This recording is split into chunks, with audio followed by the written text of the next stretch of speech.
आप देख रहे हैं भारत की बात सुनाता हूं का पहला एपिसोड। पहली कड़ी में महाराणा प्रताप की जयंती पर आप सभी का स्वागत है। आपके साथ मैं हूं दिनेश बरेजा। आज बात करेंगे उस योद्धा की जिसकी कहानी पढ़कर हमारे यहाँ पर जितने भी रणबांकुरे हैं, जितने भी हमारे युवा हैं, वो बड़े होते हैं। उस रणवीर की जिसने मुगल बादशाह के आगे अपना सर कभी नहीं झुकाया। और वीर गाथाओं में उन महाराणा प्रताप की बात करेंगे जिनका भाला भी, कवच भी, तलवार भी, घोड़ा भी।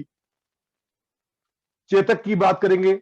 राजपूताना इतिहास में के जो नायक हैं उसमें कहीं और भी बहुत सारे नायक हैं जिनकी कमी नहीं रही है, परंतु हम आज बात कर रहे हैं, आज हम जयंती मना रहे हैं महाराणा प्रताप की।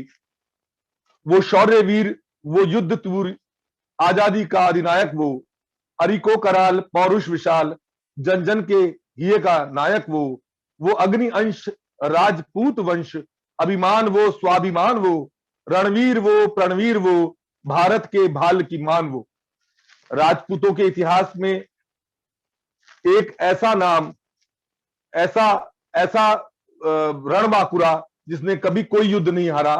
18 जून 1576 को लड़ा गया हल्दी घाटी का युद्ध। मेवाड़ में पैदा हुए महाराणा प्रताप जी के बारे में बहुत कुछ कहा जाता है। 80 किलो के भाले को इतनी रफ्तार से घुमाना, इतनी तेजी से घुमाना, बिजली की तेजी से घुमाना, और उसके बाद आप देखिए ढाल भी और तलवार भी, भाला भी, और उनका अपना वजन, ये सब 72 किलो का जो उनका कवच था उसको धारण करना, और उसके ऊपर भी चेतक का 200 किलो से ऊपर के वजन को लेकर दौड़ना, हवा से बातें करना, ये बहुत ही बड़ी बात थी। वो भाला, कवच, तलवार सब जो 200 किलो से ऊपर का था, और उस युद्ध के अंदर जिसके अंदर 80,000 की संख्या में मानसिंह अपन एक प्रतिनिधित्व करके जिसने आक्रमण किया, और हल्दी घाटी की पतली सी जो घाटी है जहां पर मिट्टी हल्दी की तरह पीली है, इसलिए उसे हल्दी घाटी कहा जाता है, वहां पर चेतक ने अपना जो शौर्य दिखाया है उसको देख के ही वहां के जो मुगल सेना थी वही घबरा गई थी, क्योंकि उनको ये देख के हैरानी थी कि कोई घोड़ा भी ऐसा हो सकता है। अगर हम कहें कि पहाड़ों में या पर्वतों में हिमालय, इस प्रकार से चेतक, चेतक यानी तेज, चेतक यानी रफ्तार, चेतक यानी निष्ठावान घोड़ा। और कहते हैं कि जिस समय चेतक पर बैठकर राणा युद्ध लड़ते थे तो लोगों को, दुश्मनों को यह महसूस कराने के लिए कि वो हाथी पर सवार है, चेतक के ऊपर एक हाथी का मस्तकनुमा एक पुतला लगा दिया जाता था जिससे दिखे कि वो हाथी के ऊपर सवार है। और आप ये देखिए, जब युद्ध करते करते उस युद्ध के अंदर चेतक ने अपने पैर दुश्मन के हाथी के ऊपर तक पहुंचा दिए, माथे पर रखे, और उसके बाद भाले से जब मानसिंह पे वार किया तो वो जो महावत था उसको भाला लगा और उससे महावत की मृत्यु हो गई।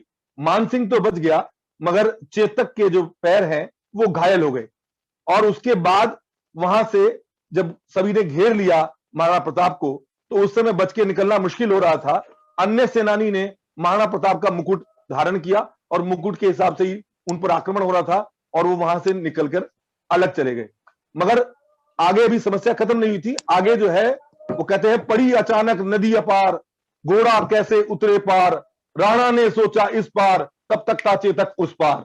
चेतक ने 26 फुट का नाला एक छलांग में पार कर लिया, और उसके बाद उसकी देह को उसने त्याग दिया। मैं ज्यादा समय ना लेते हुए नहीं कहूंगा, हमको जो जो बताया गया, जो जो पढ़ाया गया, अगर उसमें हमारे स्वावलंबन या हमारे पुरुषार्थ के बारे में नहीं बताया गया है, तो हम ऐसी सीरीज लेके आए हैं, ऐसी श्रृंखला लेके आए हैं, भारत की बात सुनाता हूं, जिसके अंदर हम आपको वो पौरुष, वो हमारे पुरुषार्थ, वो हमारे सेनानी, वो हमारा इतिहास, हम ये सब याद दिलाएंगे और हम गौरवान्वित महसूस करेंगे। ऐसा हमारा प्रयास रहेगा।